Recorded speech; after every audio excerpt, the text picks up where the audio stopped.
This is my second video on my Casting Shadows series, and this one's about the basics of shadow casting. The basics of shadow casting is the light triangle, which gives us the relationship between the light source, the pole, and the casting surface. And to do that, we draw a vertical line from the light, and where it hits the casting surface is the vanishing point for the shadow. And lines from this vanishing point go through the bottom of the pole, while light rays go from the light source through the top of the pole, and where they intersect is the end of the shadow. If the light ray is nearly horizontal, then we get a long shadow, which is typical of sunset. If instead it's more vertical, then we get a short shadow, which is typical of noontime. If the pole is in the air, then the light is tangent to both the top and the bottom of the pole, and where they meet the shadow line defines the length of the shadow.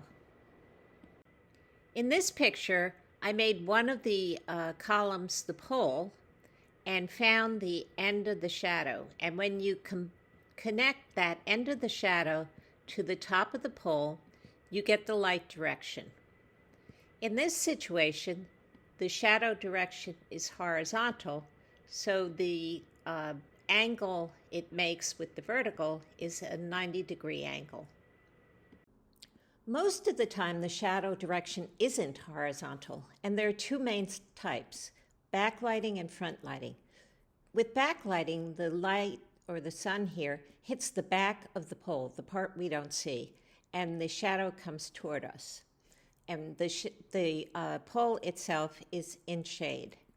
For front lighting, the sun is behind us and hits the front of the object, so it is light, and the shadow goes away from us. When we don't look at the sun rays are parallel, so the shadows are also parallel. And here we connect the rungs to their shadows on the ground to find that the sun is in the upper left and the light rays are parallel. So the shadow lines are either parallel or converging.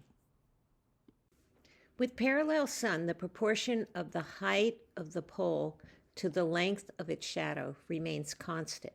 So let's look at this pole, and let's say it's like 1x, and let's say this is 1.5x. Well, then if you go to this distant one, this is still 1x and 1.5x. In contrast, sun rays radiate out when we look at the sun. In this situation, you can see that there's radiation of the shadows. And these shadows converge toward a shadow vanishing point on eye level, which is also on the horizon. And directly above that is the light source, where sunlight hits the top of the pole to reach the end of each shadow. This is front lighting, where we're looking at the pseudo-sun, so we have radiating shadows. And let's try to understand this picture. First, draw the shadows so that we can find where they converge at the shadow vanishing point, which is on eye level or the horizon. And then directly below that is the pseudo-sun. And where it is exactly is on the head of the shadow of the viewer's head, where the viewer's eyes would be. So that's the position of the pseudo-sun. If this person just turned around and looked up, he or she would see the sun. Artificial light is totally different from sunlight. So here we have the lamp, and vertically below is the vanishing point for shadows, which is on the ground, not on eye level as it would be with sunlight. And the lines go from this shadow vanishing point under each of these poles, and where it intersects light that hits the top of the pole is the end of the shadow. And some of the characteristics are that the shadows radiate out from this shadow vanishing point. Their shadows are different lengths and different orientations, and you can see all kinds of lighting. Like this is front lighting because the light is hitting the front of the pole, And this one here is backlighting because the light is hitting the back of the pole. Let's go through some examples. So here's the light, and here's the vanishing point for shadows on eye level. So this must be sunlight outdoors. And the light goes through the top of the pole, and the shadow goes through the bottom of the pole, and where they meet is the end of the shadow. Now the second one, the shadow vanishing point is again on the horizon. So this is sunlight, and a line goes through the base of the pole, and the light goes through the top of the pole, and where they meet is the end of the shadow, and this part is the shadow. And this is backlighting because it's hitting the back of the pole.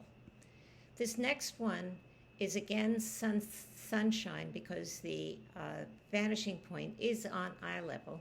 So this pole must be in the air, meaning that both sides are what I call floating ends that are not attached to any surface.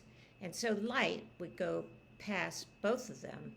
And in this case, I'll just choose a shadow direction like here, for example. And so where the light meets the shadow line would be the shadow. And then the final one is artificial light because the vanishing point for the shadows is on the ground. And you just send shadow lines through the bottoms of these poles and light rays through the top to find the ends of the shadows. In this video, I showed you 3 types of lighting. The first is radiating sunlight, where we see the vanishing point for the shadows and the light, and the lines through the bottom of the poles from this vanishing point goes to the end of the shadow, and light rays pass through the top of the pole to meet at an intersection. The next one is parallel light rays with no visible vanishing point for the light or the shadows. And since the light is parallel, the shadows are either parallel or converging toward the same vanishing point on eye level. And then the final one is artificial radiating light. And the vanishing point here is on the ground, not on eye level. We know eye level must be about here because we're looking down at this table.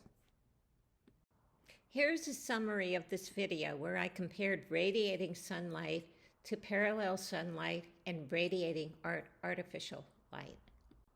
My next video is about shadows of a horizontal pole.